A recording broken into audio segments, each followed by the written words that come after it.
മഴക്കാലം എന്ന് പറയുന്നത് രോഗങ്ങൾ പടർന്നു പിടിക്കാനുള്ള ഏറ്റവും പ്രധാനപ്പെട്ട ഒരു കാലമായിട്ടാണ് അതിനെ കണക്കാക്കുന്നത്. സ്വാഭാവികമായിട്ടും ആയുർവേദത്തിൽ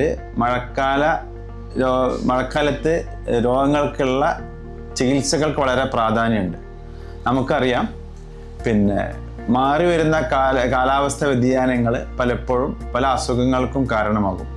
ശരീരത്തിലെ വാതപിത്ത കഫങ്ങൾക്ക് വരുന്ന അതിൻ്റെ സന്തുലിതാവസ്ഥക്ക് വരുന്ന വ്യത്യാസങ്ങൾ അത് അസുഖങ്ങൾക്ക് കാരണമാകുന്നതാണ് ആയുർവേദ വിവക്ഷ.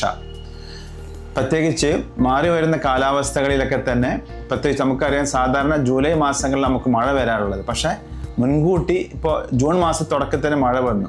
അപ്പോൾ സ്വാഭാവികമായിട്ടും ഈ ഒരു വേനൽക്കാലത്ത് നിന്ന് മഴക്കാലത്തേക്ക് വരുമ്പോൾ അതിൻ്റെ ഒരു സന്ധി എന്ന് പറയും. ആ സന്ധിയിൽ പ്രകൃതിക്ക് വരുന്ന മാറ്റങ്ങളും അതേപോലെ ശരീരത്തിന് വരുന്ന മാറ്റങ്ങളുമാണ് പലപ്പോഴും പല അസുഖങ്ങൾക്കും കാരണമാകുന്നത്.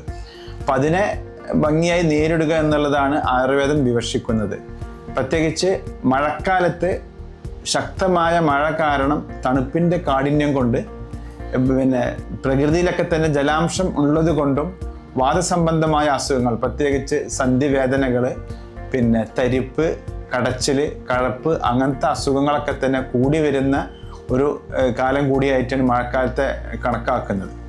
അതുകൂടാതെ പെട്ടെന്നുള്ള മാറ്റങ്ങൾ, കാലാവസ്ഥ മാറ്റങ്ങൾ എന്ന് പറഞ്ഞാൽ വേനൽക്കാലത്ത് നിന്ന് മഴ പെയ്യുമ്പോൾ വർഷക്കാലത്ത് കടക്കുമ്പോൾ പെട്ടെന്നുള്ള വ്യതിയാനങ്ങൾ പലപ്പോഴും ഒരു അമ്ലത്വം നമ്മൾ പ്രകൃതിയിലും ശരീരത്തിലൊക്കെ ഉണ്ടാക്കും. സ്വാഭാവികമായിട്ടും അത് നമ്മുടെ പിത്തത്തിൻ്റെ അല്ലെങ്കിൽ ശരീരത്തിലുള്ള പിത്തത്തിൻ്റെ അളവ് കൂടാനും സ്വാഭാവികം രക്തം ദുഷിക്കാനും അത് രക്തവാതം പോലുള്ള സന്ധികളിലൊക്കെ തന്നെ ചുവപ്പ്, വേദന, നീര്, അങ്ങനത്തെ അസുഖങ്ങളൊക്കെ തന്നെ ഈ കാലാവസ്ഥയിൽ സാധാരണ കണ്ടുവരാറുണ്ട്.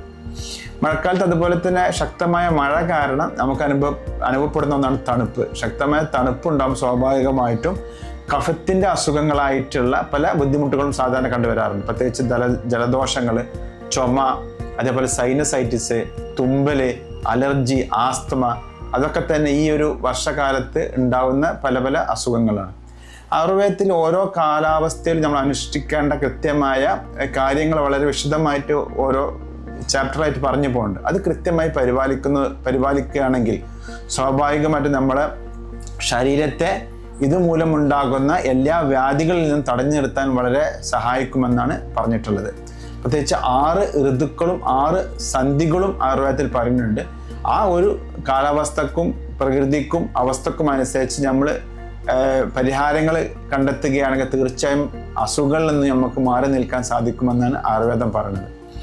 പ്രത്യേകിച്ച് അതിൻ്റെ ഒരു ചികിത്സാക്രമത്തിലേക്ക് നമ്മൾ കടക്കുകയാണെങ്കിൽ ആയുർവേദത്തിലെ ഓരോ ഋതുക്കളിലും ഓരോ ചികിത്സകൾ പറയുന്നുണ്ട്. പ്രത്യേകിച്ച് ലഘുവായിട്ടുള്ള വ്യായാമങ്ങൾ, അതേപോലെ എണ്ണ തേക്കൽ, തലയ്ക്ക് എണ്ണ ഉപയോഗിക്കുന്നത്,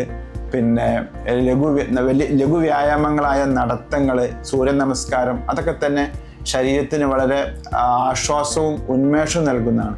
പ്രത്യേകിച്ച് ആഹാര രീതിക്കാണെങ്കിൽ നമ്മൾ പോവുകയാണെങ്കിൽ ലഘുവായ ആഹാരം, പെട്ടെന്ന് ദഹിക്കണ ഭക്ഷണങ്ങളാണ് ഏറ്റവും ഉത്തമം. പ്രത്യേകിച്ച് പഴയ ധാന്യങ്ങൾ, യവം, അല്ലെ അതുപോലെ ഗോതമ്പ്, ചുവന്ന അരി, ചെന്നല്ലരി എന്നെല്ലാം പറയും. തവിട് കളയാത്ത അരികളൊക്കെ തന്നെ ഈ ഒരു സമയത്ത് ഉപയോഗിക്കുന്നത് വളരെ ഫലവത്തായി കണ്ടിട്ടുണ്ട്. ഏറ്റവും ശ്രദ്ധിക്കേണ്ട ഒരു മേഖല എന്ന് പറയുന്നത് വെള്ളത്തിൻ്റെ കാര്യത്തിലാണ്. നമുക്കറിയാം, മഴക്കാല സമയത്ത് പലപ്പോഴും നമ്മുടെ ജലാശയങ്ങളും കിണറുകളും അതൊക്കെ തന്നെ വളരെ മലിനമാവുന്ന അവസ്ഥകളുണ്ടാവും. പലപ്പോഴും വെള്ളക്കെട്ട് മൂലം നമ്മുടെ സെപ്റ്റിക് ടാങ്കുകളും വെള്ളത്തിൻ്റെ മലിനീകരണങ്ങളെ തന്നെ വളരെ ബാധിക്കാറുണ്ട്.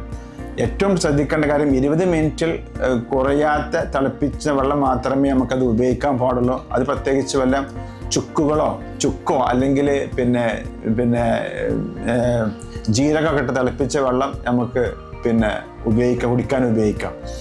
ശ്രദ്ധിക്കണ അമിതമായ വ്യായാമങ്ങൾ, അതേപോലെ അധ്വാനങ്ങളൊക്കെ തന്നെ ഈ ഒരു സമയത്ത്, എക്സസൈസുകളൊക്കെ തന്നെ ഈ ഒരു സമയത്ത് നമ്മൾ നിയന്ത്രിക്കുന്നത് എപ്പോഴും ശരീരത്തെ സംരക്ഷിക്കുന്നതിനും നമ്മുടെ ശരീരത്തിൻ്റെ ആരോഗ്യം നിലനിർത്തുന്നതിനും വളരെ ഫലവത്തായിരിക്കും.